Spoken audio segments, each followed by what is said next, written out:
नमस्कार, आपका youth Indian channel पर हार्दिक स्वागत है।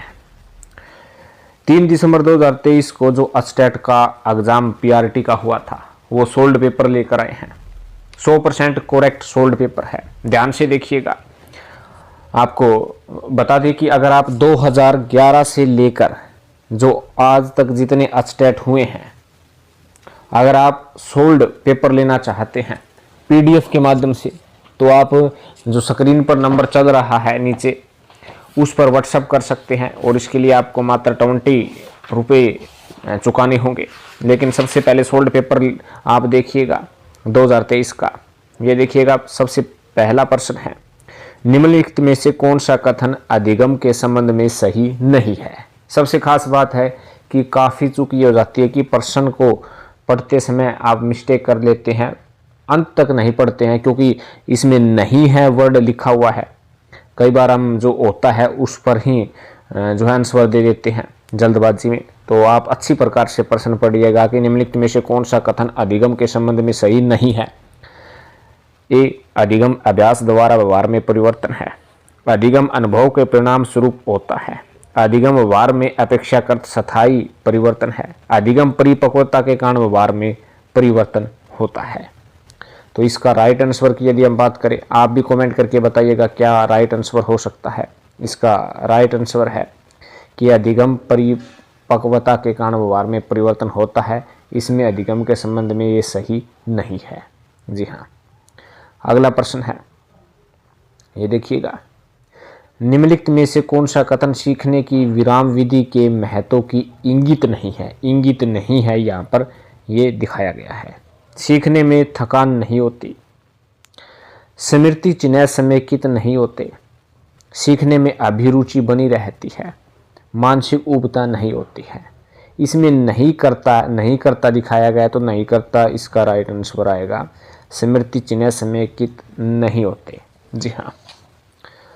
अगला प्रश्न है, ये देखिएगा, शिक्षक का निम्नलिखित में से कौन सा कार्य सृजनशील बच्चे की अक्षमता को अवरुद्ध करता है। जो सृजनशील बालक होते हैं उसकी अक्षमता को अवरुद्ध करते हैं।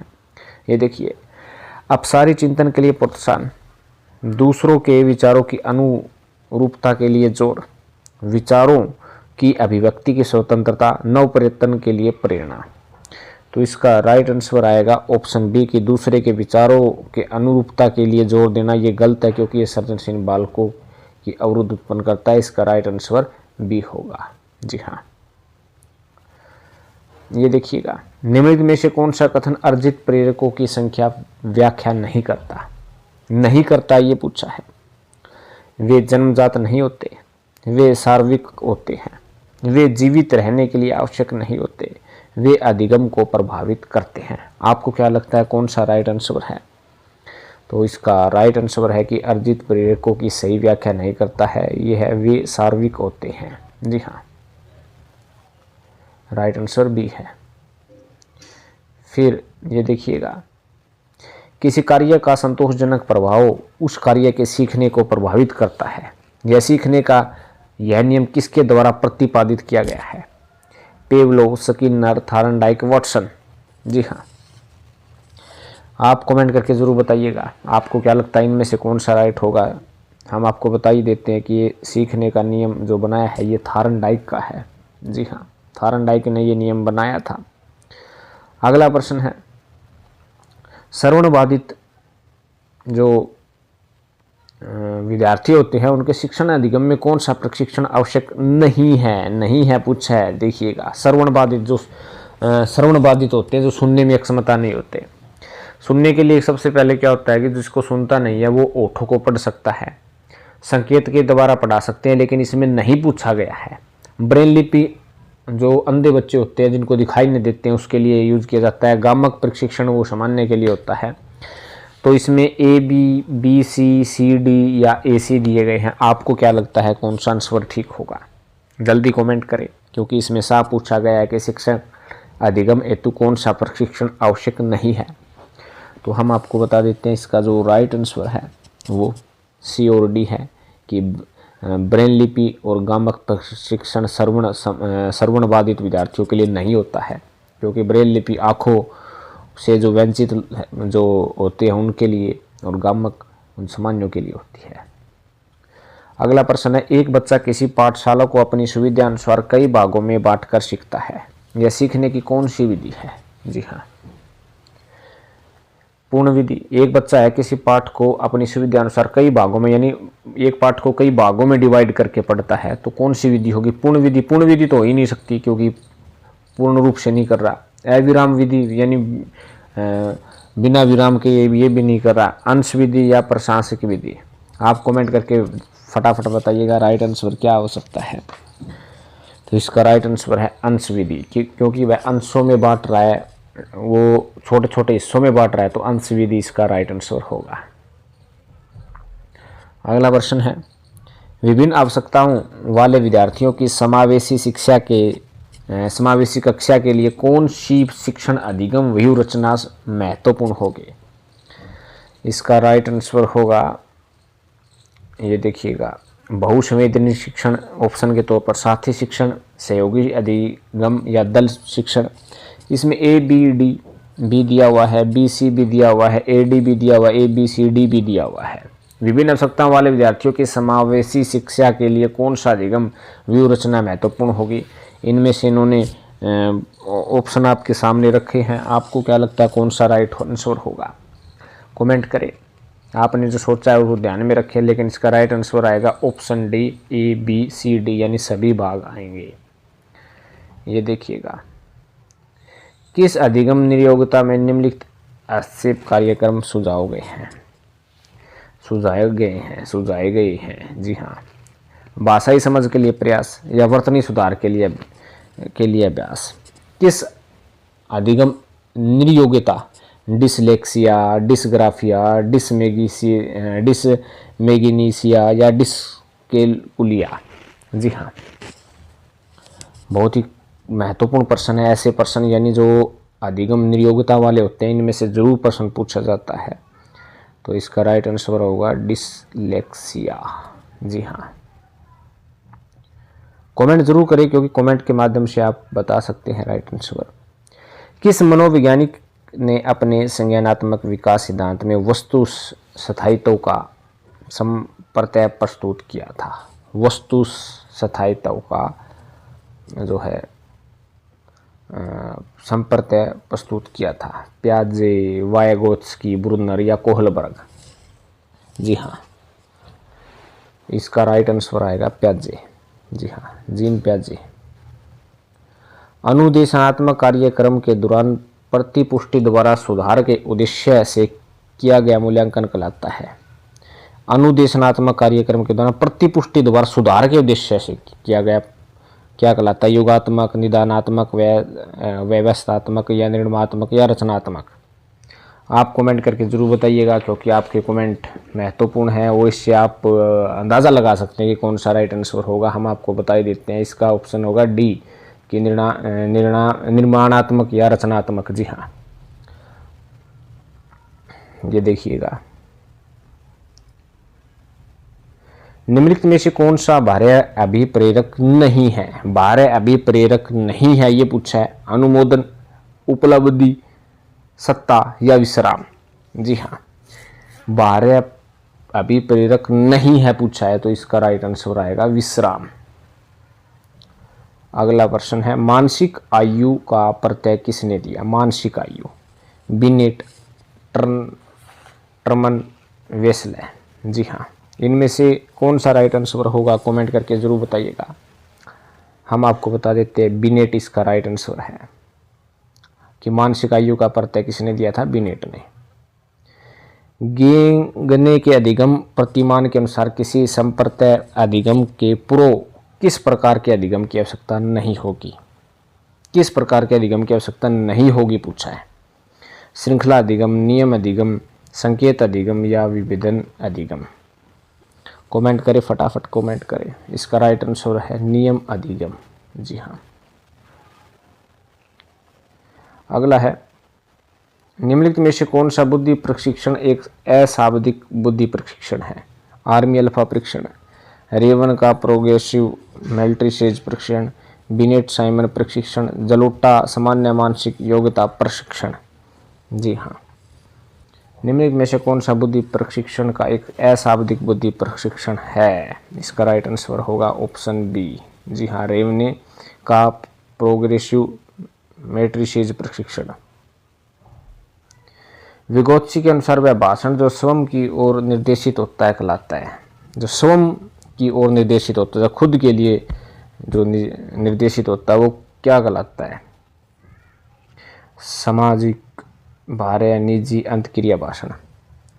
इसका ऑप्शन जो है वो आप कमेंट करके, जो राइट ऑप्शन है वो कमेंट करके जरूर बताइएगा कि स्वयं के लिए होता है, वो स्वयं निजी के लिए होता है, तो इसका राइट आंसर निजी भाषण है। जी हाँ। कौन सी शिक्षण अधिगम पद्धति बाल केंद्रित एवं प्रगतिशील शिक्षा में सम्मिलित नहीं है? परियोजना, भाषण, समस्या समाधान, प्रयोगात्मक। जी हाँ, कि जो छोटे बच्चे होते हैं बाल केंद्रित विधि किसमें सम्मिलित नहीं होते, क्योंकि जो बड़े होते हैं उन्हें भाषण विधि द्वारा आप सिखा सकते हैं, लेकिन छोटे बच्चों को भाषण देकर हम समझा नहीं पाते हैं। निम्नलिखित में से कौन सा कारक व्यक्तिगत भिन्नताओं को प्रभावित करने वाले वंशानुगत कारकों में सम्मिलित नहीं है? वंशानुगत कारकों में सम्मिलित नहीं है वंश के अनुसार। शारीरिक संरचना, बुद्धि, अभिदक्षता, अभिवृत्ति। जी हाँ, कमेंट करें, फटाफट कमेंट करें, इनमें से कौन सा राइट आंसर होगा। कमेंट जरूर करें, क्योंकि आपके कमेंट महत्वपूर्ण है। इससे में आप अंदाज़ा लगा सकते हैं कि आप कितने हमारे इस जो है सोल्ड पेपर से सहमत है, कितने रुचि ले रहे हैं। इसका राइट आंसर डी होगा। थार्नडाइक के बिल्ली पर सीखने के नियम में एक विशिष्ट व्यवहार सीखने के लिए किस प्रकार के अभिप्रेरक का उपयोग किया गया था? जैविक अभिप्रेरक, सामाजिक अभिप्रेरक, बाह्य अभिप्रेरक या वातावरणीय अभिप्रेरक। जी हाँ, इनमें से आपको क्या लगता है कौन सा जो है ऑप्शन ठीक रहेगा? कमेंट करें, फटाफट कमेंट करें, क्योंकि आपके कमेंट बहुत महत्वपूर्ण है। कमेंट करें कौन सा राइट है, कि कौन सा अभिप्रेरक उपयोग किया गया था। थार्नडाइक का जो बिल्ली का सीखने का प्रयोग इन्होंने किया था वो जैविक अभिप्रेरक था। जी हाँ, जैविक। अगला है, प्रतिभाशाली विद्यार्थियों के लिए निम्नलिखित में से कौन सी शैक्षिक व्यवस्था की जानी चाहिए? जी हाँ, शैक्षिक व्यवस्था की जानी चाहिए त्वरण, जो प्रतिभाशाली होते हैं, त्वरण, उपचारात्मक, वाचन अभ्यास या वाक उपचार। कमेंट करें कौन सा राइट होगा, कमेंट जरूर करें कौन सा ऑप्शन ठीक होगा। इनमें से आपको राइट आंसर बता देते हैं त्वरण, जो प्रतिभाशाली विद्यार्थी होते हैं उनमें से शैक्षिक व्यवस्था की जाएगी त्वरण के हिसाब से। ये देखिएगा, निम्नलिखित में से कौन सी उत्तर बाल्यावस्था के बच्चों की उपयुक्त सामाजिक व्यवहार की विशेषता नहीं है? इन्होंने पूछा है कि निम्नलिखित में से कौन सा उत्तर बाल्यावस्था के बच्चों की उपयुक्त सामाजिक व्यवहारिक विशेषता नहीं है। ऑप्शन जो आप देख सकते हैं कि इधर है ऊपर, कि सहयोग, सहानुभूति, परानुभूति, अहम केंद्रितता। जी हाँ, कमेंट करें कौन सा इसका राइट आंसर होगा, कमेंट फटाफट करें। इसकी विशेषता सामाजिक रूप से जो होता है उसमें सहयोग भी होता है, सहानुभूति भी होती है, परानुभूति भी होती है, लेकिन अहम केंद्रितता नहीं होती। इसका राइट आंसर आएगा ऑप्शन डी। निम्नलिखित में से कौन सा निबंधात्मक प्रकार प्रश्नों का एक रूप नहीं है? प्रश्नों का एक रूप नहीं है, कि निबंधात्मक प्रकार के प्रश्नों का एक रूप नहीं है। वर्णनात्मक, विश्लेषणात्मक, प्रत्याभिज्ञानात्मक या आलोचनात्मक। जी हाँ, नहीं है पूछा, ये ध्यान रखिएगा। तो इसका राइट आंसर आएगा प्रत्याभिज्ञानात्मक। जी हाँ, पेवलोव जो कि मशहूर मनोवैज्ञानिक थे, उनके अधिगम सिद्धांत का आधार किस प्रकार का सिद्धांत था? सहप्रत्यात्मक, अनुबंधित, सूझबूझपूर्ण या अनुकरणात्मक। पेवलोव जो सिद्धांतिक आदमी थे वो अनुबंध के आधार पर सिद्धांत इन्होंने दिया था, तो इसका राइट आंसर अनुबंधित होगा।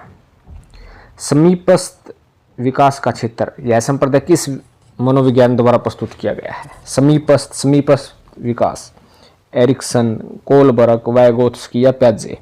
कमेंट करें, फटाफट कमेंट्स करें, क्योंकि आपके कमेंट्स महत्वपूर्ण है। इसका राइट आंसर होगा समीपास्त में विकास का सिद्धांत वैगोत्स्की ने दिया था। जी हाँ, याद रखने वाली बातें अक्सर बार बार जो है एग्जाम में आते हैं। निम्न में से कौन सा कारक अधिगम को नकारात्मक रूप से प्रभावित करता है? अभ्यास, अभिप्रेरणा, इच्छा शक्ति या थकान? जी हाँ, निम्न में से कौन सा कारक अधिगम को नकारात्मक रूप से प्रभावित करता है? नकारात्मक रूप से यानी नेगेटिविटी के तौर पर किसे लिया जाता है? वो है थकान।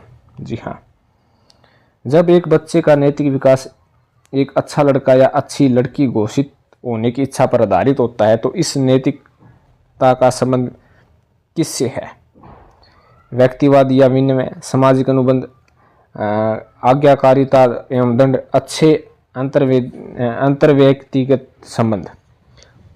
इसका क्या राइट आंसर होगा? कमेंट फटाफट कीजिएगा, आपका कमेंट महत्वपूर्ण है। इसका राइट आंसर हम आपको बता देते हैं कि अच्छे अंतर्व्यक्तिगत संबंध जो है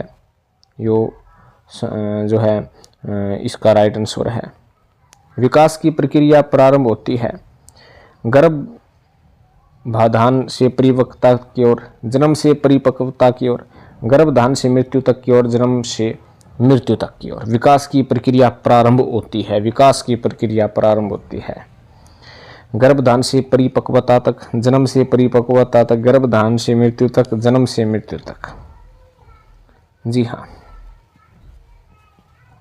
विकास की प्रक्रिया जन्म से आदमी का जब मनुष्य जब गर्भधान में होता है वहां से लेकर वो मर जाता है तब तक होती है। विकास रुकने वाला नहीं है, किसी न किसी रूप में उसका होता जाता है।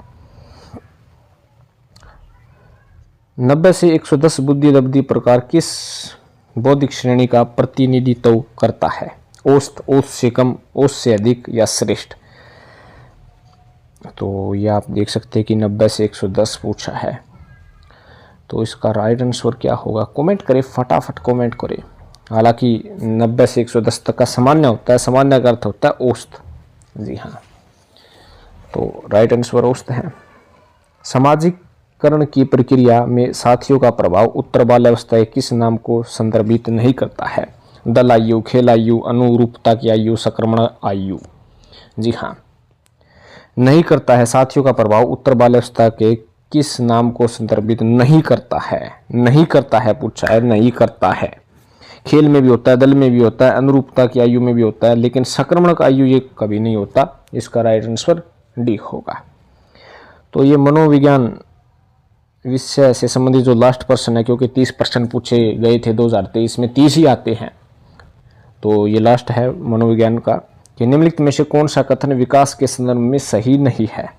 विकास में प्रक्रियात्मक परिवर्तन होते हैं, विकासात्मक प्रतिमान पैटर्नर यानी पूर्वानु में होता है, सभी बच्चों का विकास एक समान होता है, विकास सामान्य से विशिष्ट की ओर होता है। इनमें से कौन सा सही नहीं है ये पूछा है।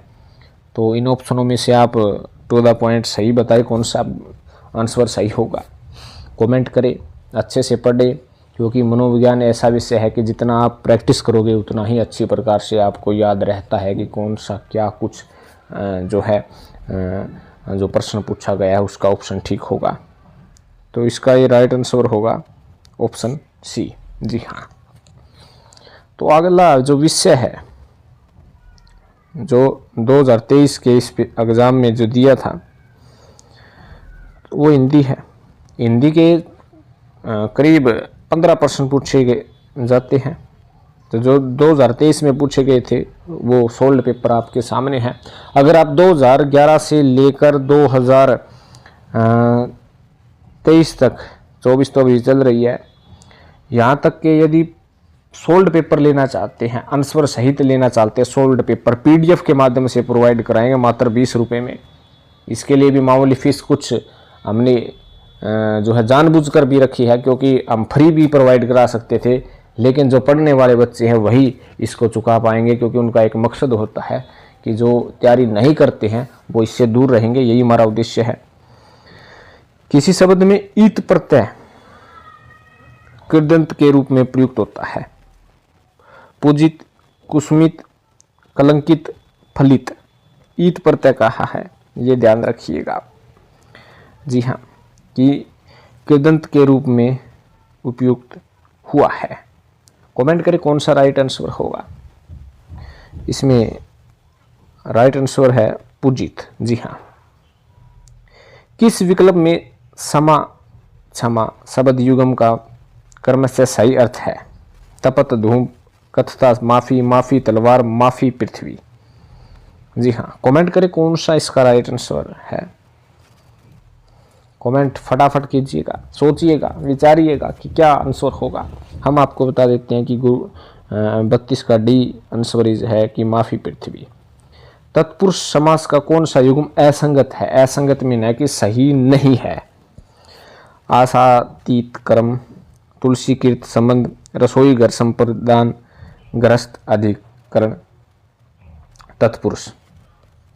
कमेंट करें ते जो 33 जो प्रश्न है उसका राइट आंसर क्या होगा। इसका राइट आंसर है तुलसी कीर्त संबंध, तत्पुरुष। जी हाँ। किस विकल्प का शब्द मछली का पर्यायवाचक नहीं है? मछली का पर्यायवाचक नहीं है ये पूछा गया है। इसमें मत्स्य, सल्की, जिस, मकरी।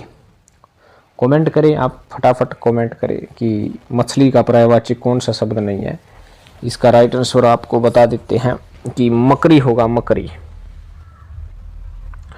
कंपाउंडर बीमार को दवा पिलाता है, अतः वाक्य में रेखांकित पद है। पूर्णकालीन क्रिया, परिणात्मक क्रिया, नाम धातु क्रिया, कीर्तन क्रिया। कमेंट करें, फटाफट कमेंट्स करें क्योंकि आपके कमेंट्स महत्वपूर्ण है। इसका राइट आंसर बता देते हैं कि परिणात्मक क्रिया है। निम्न में से कौन सा युग्म संगत नहीं है? संगत य, व, नासिक पूर्ण, अड़, ढ, उत्क्षेपित वर्ण, र लुठित वर्ण, ल पार्श्वी वर्ण। तो यह और वह संगत नहीं है कि यह और वह नास के द्वारा यानी जो नाक के द्वारा नहीं बोले जाते, तो यह और वह ये जो है नासिक वर्ण है, नहीं है, संगत नहीं है। निम्नलिखित में से एक गुणवाचक विशेषण का उदाहरण है जिसके अंदर गुण होता है। अच्छा, बुरा, आधा, लाल। जी हाँ, ये आसान सा है और काफ़ी बार बच्चे गलत कर देते हैं कि जो गुणवाचक होता है इनमें से कौन सा नहीं है। ऐसे प्रश्न मोस्टली आते ही आते हैं 101%। तो इसका राइट आंसर होगा आधा। जी हाँ, आधा आप समझ गए होंगे कि गुणवाचक में अच्छा, बुरा गुण है, लाल भी एक गुण है, लेकिन आधा कोई गुण नहीं होता। ये मापतोल का एक हिस्सा है। तो अगला प्रश्न है कि किस विकल्प के शब्द जो है तत्सम नहीं है? तत्सम नहीं है, तत्सम नहीं है ये पूछा है। तत्सम नहीं है। ब्यार, काज, स्वामी, पक्ष, कर्ण, वत्स्य, आज्ञा, राजा। तत्सम नहीं है। कमेंट करें कौन सा सही होगा, आप बताइएगा। हम बता देते हैं कि तत्सम नहीं है ब्यार और काज। जी हाँ। दूसरे के काम में दखल करना वाक्यांश के लिए उचित एकल शब्द देखिए कौन सा है कि दूसरे के काम में दखल करना। उन्मूलन, हस्तक्षेप, पोड़सी, अदेउठा। कमेंट करें, फटाफट कमेंट करें कि दूसरे के कामों में दखल देना यानी हस्तक्षेप करना इज राइट आंसर। निम्न में से कौन सा शब्द व्यंजन संधि का उदाहरण है? व्यंजन संधि आप समझ रहे होंगे, स्वर संधि, व्यंजन संधि, विसर्ग संधि, यह आपने पढ़ा है कि वांगीस, कपीस, देवीच्छा, विद्युत है। कमेंट करें कौन सा इसका राइट आंसर होगा कि व्यंजन संधि का उदाहरण है।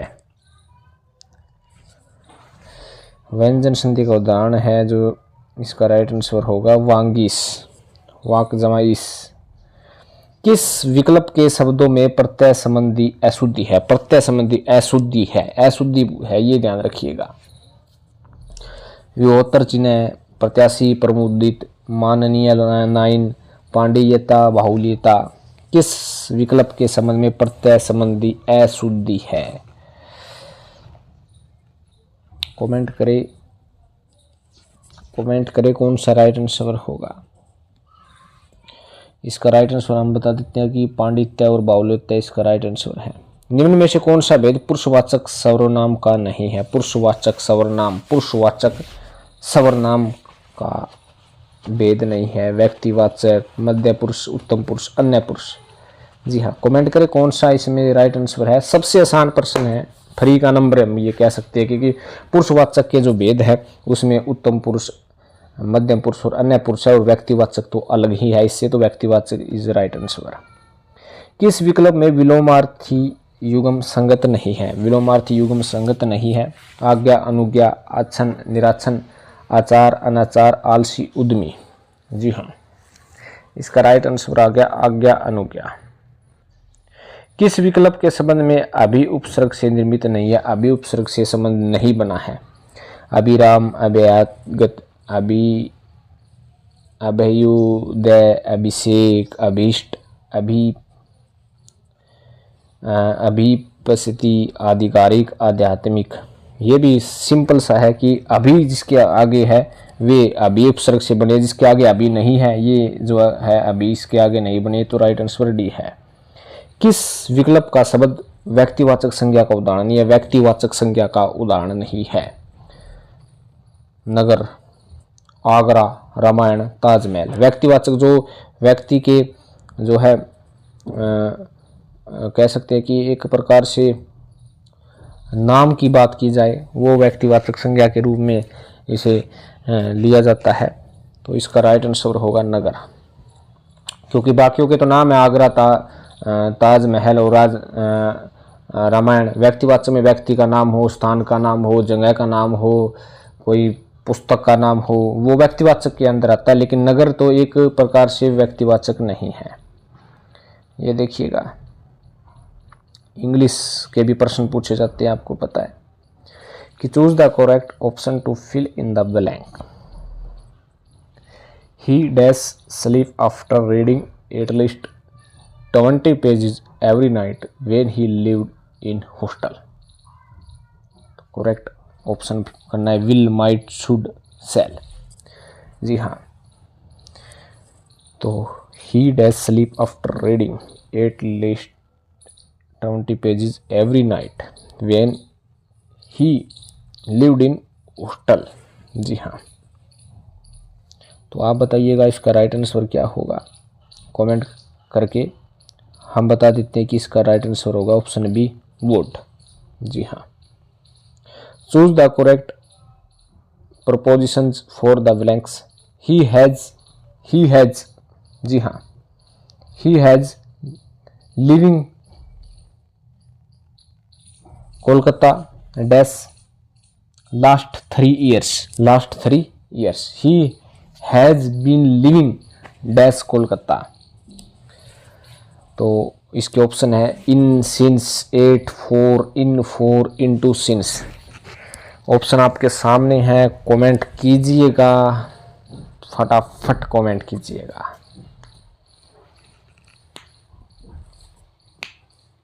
तो इसका राइट आंसर बता देते हैं, ऑप्शन बी है, इन और 4। जी हाँ, ये देखिएगा, I meet mister Shah at dash US airport. A, an, the या 0। फटाफट कमेंट करें कि I meet mister Shah at US airport dash US airport. तो द आएगा क्योंकि US एक कंट्री, यूनाइटेड स्टेट कह सकते हैं, कंट्री के तौर पर प्रोजेक्टेड है। Choose the correct option to fill in the blank. You are dash among criminals. Meanly, meanest, most, meaner. Comment करें,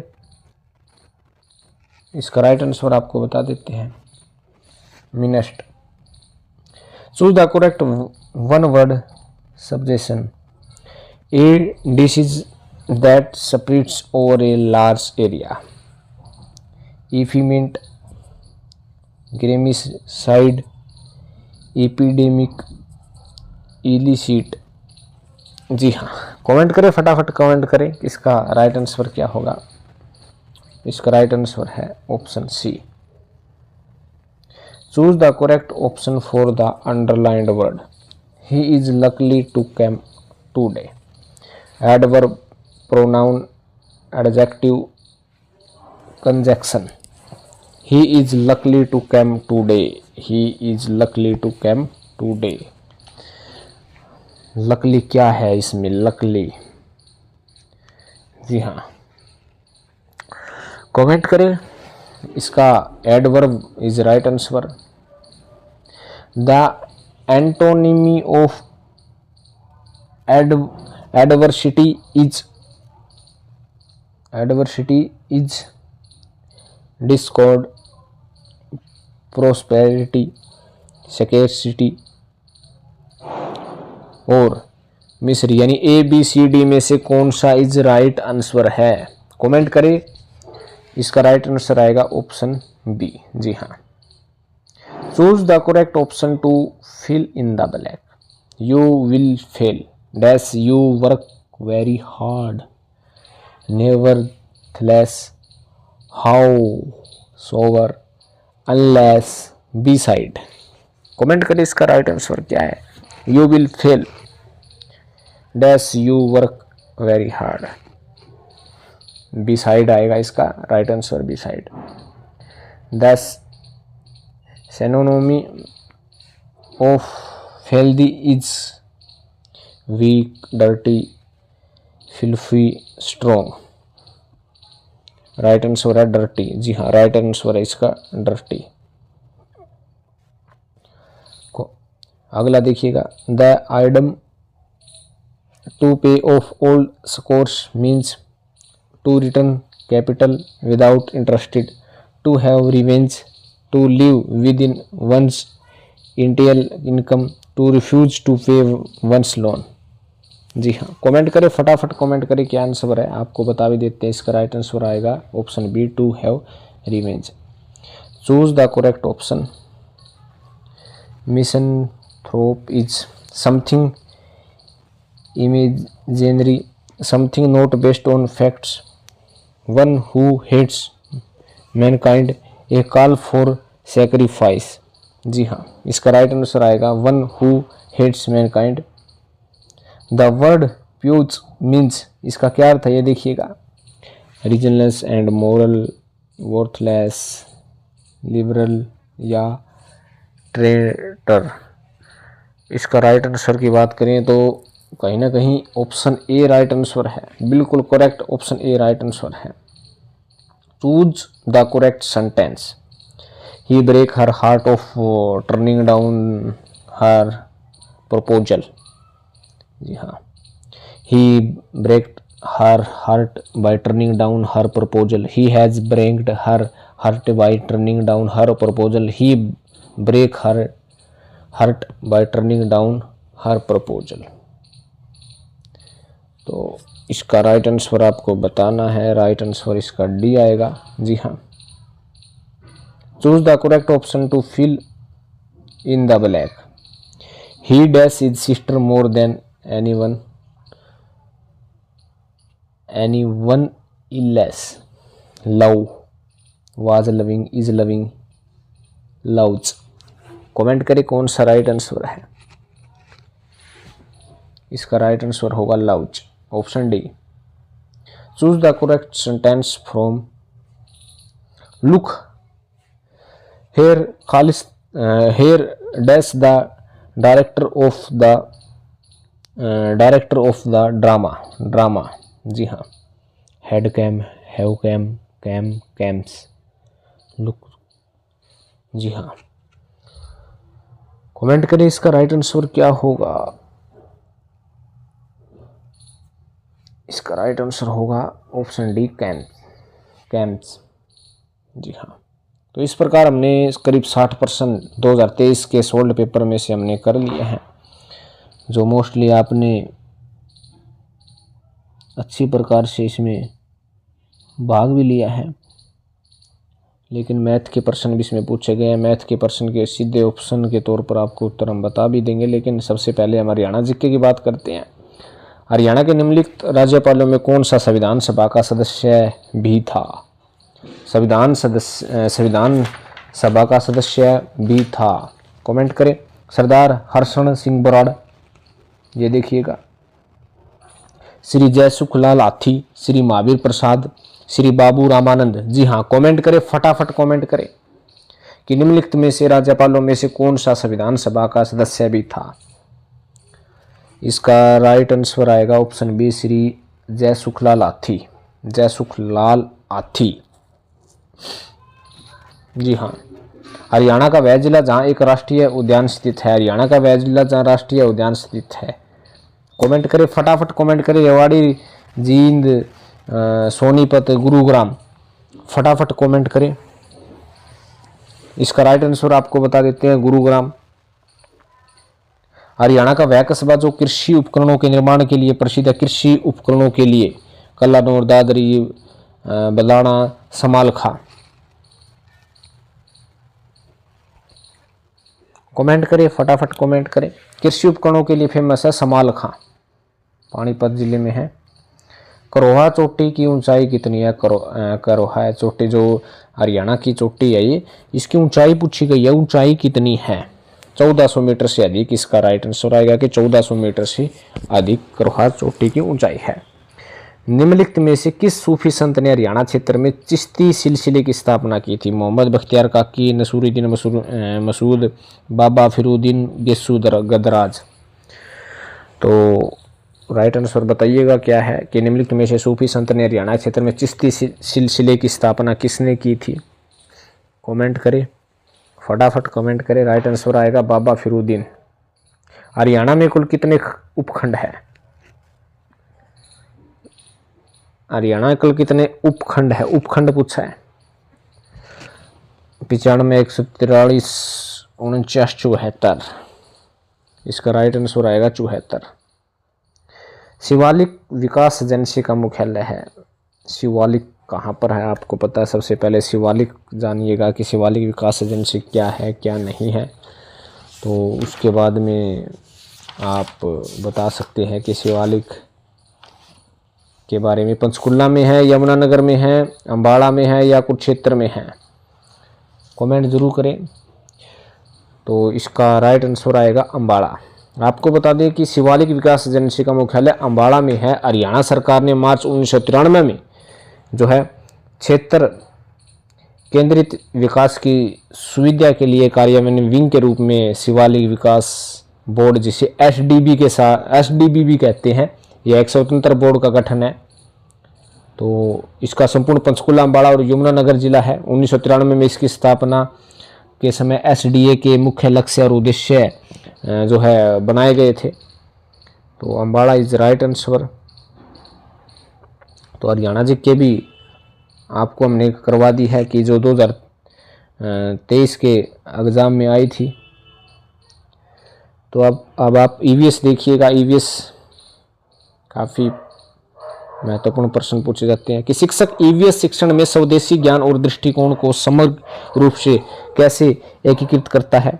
पाठ्यक्रम डिजाइन में एक रूपता के लिए विदेशी दृष्टिकोण की अपेक्षा करना, सीखने के अनुभवों को समृद्ध करने के लिए स्वदेशी ज्ञान, सांस्कृतिक प्रथाओं और दृष्टिकोणों को सक्रिय रूप से खोजने का एकीकृत करना, मुख्य धारा के वैज्ञानिक दृष्टिकोणों को विशेष रूप से प्राथमिकता देकर या विविधता का सम्मान करने की बजाय आत्मसात करने की वकालत करके।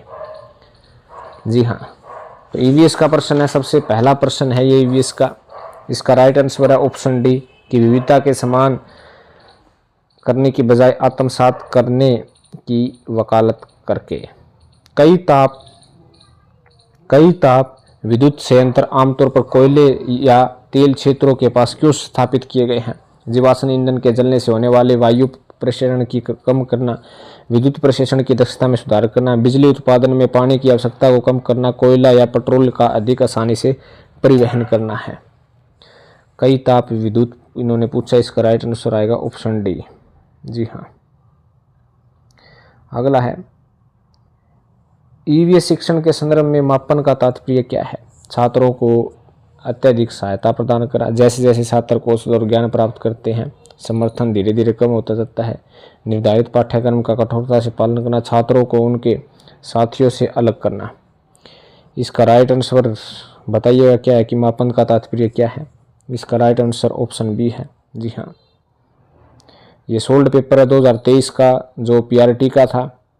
अगर आप 2011 से लेकर अब तक जितने भी एग्जाम एचटेट के पीआरटी के हुए हैं, अगर आप सोल्ड पेपर लेना चाहते हैं तो 20 रुपये चुकाने होंगे। जो नीचे जो नंबर चल रहा है आप वहाँ से व्हाट्सअप कर सकते हैं, आपको तुरंत मिल जाएंगे। हमने 20 रुपये इसलिए रखे हैं क्योंकि जो पढ़ने वाले बच्चे हैं वहीं इसको लेंगे, बार बार व्हाट्सअप करके कोई दूसरा तंग नहीं करेगा।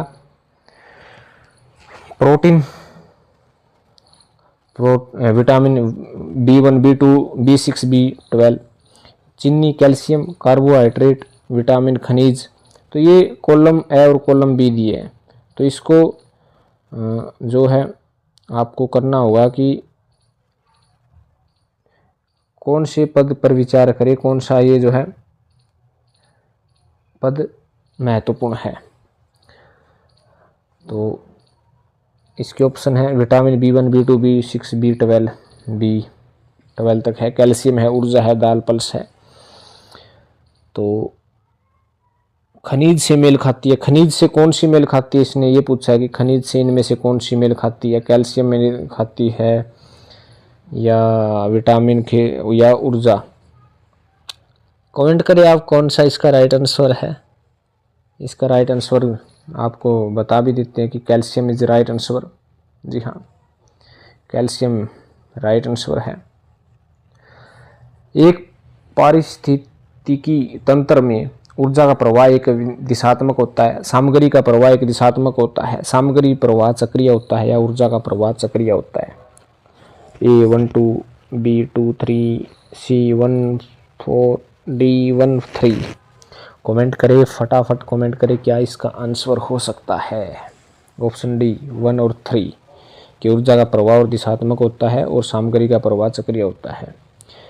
NEP 2020 के संदर्भ में EVS शिक्षण में अनुभवात्मक शिक्षा की क्या भूमिका है। EVS शिक्षण में अनुभवात्मक शिक्षा को हतोत्साहित किया जाता है। अनुभवात्मक शिक्षा केवल विज्ञान विषयों के लिए प्रशासक है। अनुभवात्मक शिक्षा को प्रोत्साहित किया जाता है और यह EVS शिक्षण का अभिन्न अंग है। अनुभवात्मक शिक्षा कक्षा में चर्चा तक ही सीमित है। तो इसका राइट आंसर है ऑप्शन सी। किसी स्थिति के लिए ऊर्जा का स्रोत चुनते समय कौन से कारक निर्णय को सबसे अधिक प्रभावित करते हैं। स्रोत के कारण होने वाले पर्यावरण क्षति, स्रोत से ऊर्जा निकालने में आसानी, प्रौद्योगिकी की दक्षता, ऊर्जा निष्कर्षण का अर्थशास्त्र। जी हाँ, इसका राइट आंसर है ऑप्शन ए, स्रोत के कारण होने वाली पर्यावरण क्षति। अगला है बादल निर्माण, वर्षा और खारे पानी से ताज़ा पानी के निर्माण जैसे प्राकृतिक प्रक्रियाओं के संबंध में कौन सी अवधारणा पेश की गई है। ऑक्सीकरण और अपचयन प्रक्रिया, समाधानों की संतृप्त और अति संतृप्त, धातु, कांच और लकड़ी का व्यवहार, पदार्थों का अपरिवर्तनीय परिवर्तन। इसका राइट आंसर यदि हम बात करें तो राइट आंसर इसका आएगा ऑप्शन बी के समाधानों का संतृप्त और अति संतृप्त। जी हाँ, NEP आप समझते होंगे 2020 EVS शिक्षण के मूल्यांकन प्रक्रिया को कैसे प्रभावित किया गया कि यह विषय रूप से मानकीकृत मूल्यांकन लागू करता है। यह पर्यावरण अवधारणाओं के बारे में छात्रों की समझ है को मापने के लिए प्रमाणिक मूल्यांकन को बढ़ावा देता है। यह EVS शिक्षण को किसी भी प्रकार के मूल्यांकन को उत्साहित करता है। यह समरण आधारित मूल्यांकन पर केंद्रित है। तो कमेंट करें कि NEP 2020 EVS के मूल्यांकन विधियों को कैसे प्रभावित करता है। इसका राइट आंसर आपको बता देते हैं बी है कि यह पर्यावरणीय अवधारणाओं के बारे में छात्रों को समझ को मापने के प्रमाणिक मूल्यांकन को बढ़ावा देता है। ये देखिएगा 2 हिस्सों में है। यदि आप वस्तुओं के वर्गीकरण करने के लिए चुंबकीय आकर्षण के गुण का उपयोग करते हैं तो लकड़ी और लोहे की मेजों के लिए परिणाम क्या होगा। लकड़ी और लोहे की मेजें दोनों एक समूह में होंगी। लकड़ी और मेज की आकर्षित होगी जबकि लोहे की नहीं। जी हाँ, 2 ऑप्शन तो ये हैं, आपको बता दें। और 2 और ऑप्शन है, ये देखिएगा कि लकड़ी और लोहे की मेजें अलग अलग समूह हैं में होगी। लकड़ी और लोहे की दोनों मेजें चुंबक द्वारा प्रतिकर्षित होगी। यानी आप वस्तुओं के वर्गीकरण कर रहे हैं तो वर्गीकरण का अर्थ होता है अलग अलग करना। तो ये राइट आंसर सी है कि लकड़ी और लोहे की मेजें अलग अलग समूह में होगी। पर्यावरण संरक्षण के बारे में पढ़ाते समय सीखने की प्रक्रिया में सहानुभूति क्या भूमिका निभाती है? सहानुभूति, जी हाँ, सहानुभूति ईवीएस शिक्षण के लिए प्रासंगिक नहीं है। सहानुभूति पर्यावरण समस्याओं के वस्तुनिष्ठ विश्लेषण में बाधा डालता है। सामूहिक छात्रों की कार्यवाही करने में उत्साहित करता है। पर्यावरण मुद्दों में हितधारकों के दृष्टिकोण को समझने के लिए सहानुभूति आवश्यक है। तो राइट आंसर इसका बताइएगा। इसका राइट आंसर हम आपको बता देते हैं ऑप्शन डी कि यह पर्यावरणीय मुद्दों के सभी हितधारकों के दृष्टिकोण को समझने के लिए सहानुभूति आवश्यक है। सीवरेज में पाई जाने वाली अशुद्धियों की मुख्य श्रेणियां क्या है? बैक्टीरिया, वायरस, कार्बनिक और अकार्बनिक शुद्धियां, ठोस तरल पदार्थ, लवण और खनिज पदार्थ। इसका राइट आंसर है कार्बनिक और अकार्बनिक विशुद्धियां। विभिन्न क्षेत्रों में अद्वितीय पर्यावरणीय चुनौतियों और अवसरों का समाधान करने के लिए शिक्षक ईवीएस शिक्षण को कैसे अपना सकते हैं? पर्यावरण शिक्षण के लिए सभी के लिए उपयुक्त दृष्टिकोण का उपयोग करना, पाठ्यक्रम में स्थिरता बनाए रखने के लिए क्षेत्रीय मतभेदों को दरकिनार करना, पर्यावरणीय मुद्दों में छात्रों को स्थानीय संदर्भ के अध्ययन में शामिल करना, क्षेत्रीय पर्यावरण चिंताओं को चर्चा से बचकर। तो इसका राइट आंसर होगा ऑप्शन सी, पर्यावरण मुद्दों में छात्रों को स्थानीय संदर्भ के अध्ययन में शामिल करना। निम्नलिखित में से कौन सा विटामिन किसी बीमारी या स्थिति से सही ढंग से मेल नहीं खाता है जो इसे रोकने में कम करने में मदद करता है? इसका राइट आंसर होगा ऑप्शन डी कि विटामिन के। निम्नलिखित में से कौन सा घटक वायुमंडल में सबसे बड़ी मात्रा में मौजूद है? जी हाँ, इसका राइट आंसर क्या होगा बताइएगा। नाइट्रोजन, ऑक्सीजन, जलवाष्प, कार्बन डाइऑक्साइड की वायु में सबसे ज़्यादा कौन सा है, कौन सा बड़ी मात्रा में मिलता है? इसका राइट आंसर आएगा नाइट्रोजन। ईवीएस रोल प्ले गतिविधि में इसकी सफलता सुनिश्चित करने के लिए शिक्षकों को क्या करना चाहिए? रोल प्ले के लिए छात्रों के कार्यों और निर्णयों पर अप्रत्यक्ष प्रभाव डालना, छात्रों के अनुसरण करने के लिए कठोर स्क्रिप्ट प्रदान करना, छात्रों की विभिन्न भूमिका तलाशने और अपने निर्णय स्वयं लेने की अनुमति देना, छात्रों के सक्रिय रूप से भाग लेना। इसका राइट आंसर आएगा option C. Option C right answer आएगा इसका। जी हाँ, सद्भाव और समझ को बढ़ावा देने के लिए विभिन्न खाद्य प्राथमिकताओं की सराहना करने की अवधारणा को दैनिक जीवन में कैसे लागू किया जा सकता है? इस बात पर जोर देने की सभी की पसंद और नापसंद एक जैसी होनी चाहिए। विभिन्न व्यंजकों की खोज और साझा करने और दूसरों के भोजन विकल्पों को समान करके खाने को लेकर होने वाले झगड़ों से बचने के लिए परिवार और दोस्तों के साथ खाना न खाना, विभिन्न विकल्पों में सांस्कृतिक और क्षेत्रीय विविधताओं को नज़रअंदाज करके। कि सद्भाव और समझ को बढ़ावा देने के लिए विभिन्न खाद्य प्राथमिकताओं को सराहना करने की अवधारणा को दैनिक जीवन में कैसे लागू करना चाहिए? तो आप कमेंट करके ज़रूर बताइएगा। कमेंट ज़रूर करें कि कौन सा राइट आंसर है। आपको बता दें कि इसका राइट आंसर है कि विभिन्न व्यंजकों की खोज और साझा करके और दूसरों के भोजन विकल्पों का सम्मान करके। पौधों, जानवरों और सूक्ष्म जीवों की सभी प्रजातियां सहित पृथ्वी पर जीवन की विविधता को क्या कहा जाता है? जैव विविधता, जलवायु परिवर्तन, पारिस्थितिकी तंत्र या प्रदूषण? जी हाँ, कमेंट जरूर करें क्या इसका राइट आंसर होगा। आपके अनुसार क्या राइट आंसर है? यह है जैव विविधता। ऊर्जा संधारण का 10% नियम लिंडरमैन द्वारा किस वर्ष में किया गया था? किस वर्ष में किया गया था? 1924, 1942, 1956, 1842? कमेंट करें कौन सा राइट आंसर होगा। ऊर्जा संधारण का 10% नियम ये 1942 में किया गया था। स्कूल के रास्ते में घने जंगल से गुजरते समय वर्णिक प्राथमिक संवेदिक अनुभव क्या है? पेड़ों से छनकर आती तेज धूप, बिना किसी प्राकृतिक ध्वनि के पूर्ण मौन, पैरों के नीचे पत्तों की सरसराहट, विभिन्न पक्षियों और प्राणियों की आवाज़ें? कमेंट करें कौन सा राइट है। लेकिन आपको हमने पहले ही बता दिया निशान लगाकर कि जो डी ऑप्शन है वो ठीक है। ईवीएस में रचनात्मकवादी शिक्षण का प्रमुख सिद्धांत निम्न में से कौन सा है? शिक्षक केंद्रित शिक्षण, सीखने की प्रक्रिया में निष्क्रिय छात्र की भूमिका, समस्या समाधान और अन्वेषण में सक्रिय संलग्नता, रटकर याद कर रखना। कमेंट करें क्या इसका राइट आंसर होगा। इसका राइट आंसर है समस्या समाधान और अन्वेषण में सक्रिय संलग्नता। आलोचनात्मक सोच और पूछताछ आधारित शिक्षा को प्रोत्साहित करने के लिए ईवीएस में कौन सा शिक्षण दृष्टिकोण सबसे प्रभावी है? व्याख्यान आधारित निर्देशन, शिक्षण केंद्रित दृष्टिकोण, अनुभवात्मक शिक्षा और चर्चाएं या मानकीकृत प्रशिक्षण। कमेंट करें क्या इसका राइट आंसर है।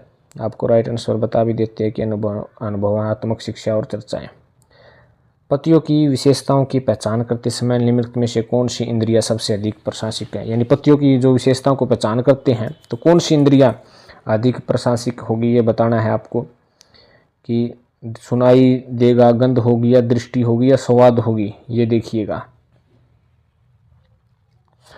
कि हम पतियों को देख सकते हैं, देखने के सिवाय और कुछ हम पहचान नहीं कर सकते।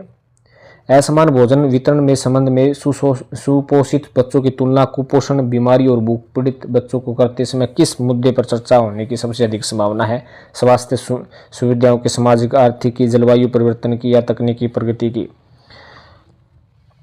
स्वाभाविक बात है कि बच्चों की जो बीमारी और भूख से संबंधित है, जो सामाजिक आर्थिक की चर्चाएं जो है सबसे ज़्यादा होगी।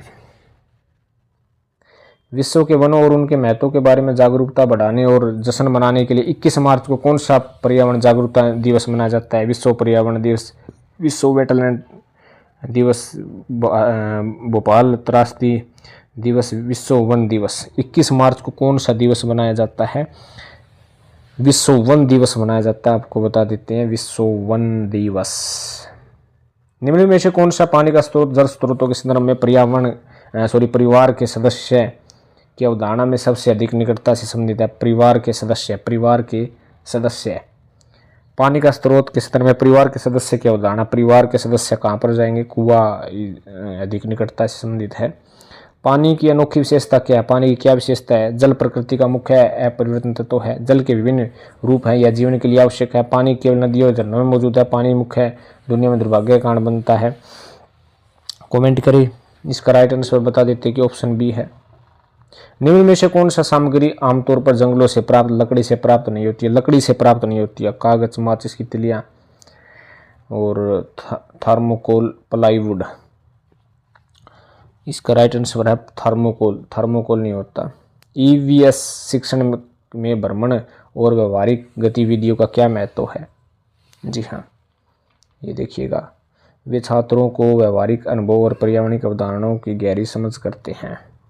निम्न में से कौन सा पशु स्रोत प्राप्त नहीं होता है और पौधे आधारित उत्पादन माना जाता है? पौधों के आधार पर दूध, पनीर, सोयाबीन, अंडे।